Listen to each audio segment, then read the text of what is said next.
भगवद गीता अध्याय 9 राजविद्या राजगुह्यो। भगवान श्री कृष्ण इस अध्याय में अर्जुन को सबसे श्रेष्ठ ज्ञान और सबसे गहरा रहस्य बताते हैं। वे कहते हैं कि यह ज्ञान पवित्र है, सरल है और इसे समझने वाला व्यक्ति पर सत्य को जान सकता है। श्री कृष्ण बताते हैं कि पूरा संसार उनकी शक्ति से व्याप्त है। सभी जीव उन्हीं पर निर्भर हैं, लेकिन वे स्वयं ने किसी बंधन में नहीं हैं। वे अर्जुन को समझाते हैं कि प्रकृति उनके अधीन होकर संसार की रचना और संचालन करती है। संसार में जो कुछ दिखाई देता है उसके पीछे परमात्मा की शक्ति कार्य कर रही है। श्री कृष्ण यह भी बताते हैं कि कुछ लोग उनके दिव्य स्वरूप को पहचान नहीं पाते और उन्हें केवल एक सामान्य मनुष्य समझते हैं, लेकिन जो भक्त प्रेम और श्रद्धा से उनकी शरण में आते हैं वे उन्हें सच्चे रूप में पहचानते हैं। इस अध्याय की सबसे सुंदर बात यह है कि भगवान कहते हैं कि उन्हें पाने के लिए बड़े बड़े यज्ञ या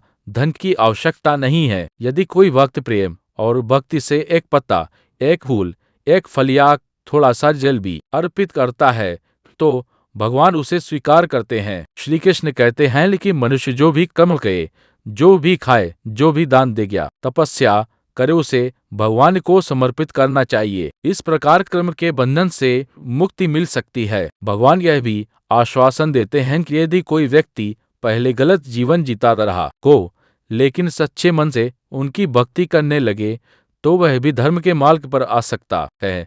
अंत में श्री कृष्ण अर्जुन से कहते हैं कि मन को भगवान में लगाओ, उनके भक्त बनो, उनकी पूजा करो और उन्हें प्रणाम करो। इस प्रकार भगवान को अपना लक्ष्य बनाकर मनुष्य उन्हें प्राप्त कर सकता है। अध्याय 9 का मुख्य संदेश भगवान को सच्चे प्रेम और भक्ति से अर्पित की गई छोटी सी वस्तु भी स्वीकार्य है। सच्ची भक्ति मनुष्य को परमात्मा के करीब ले जाती है।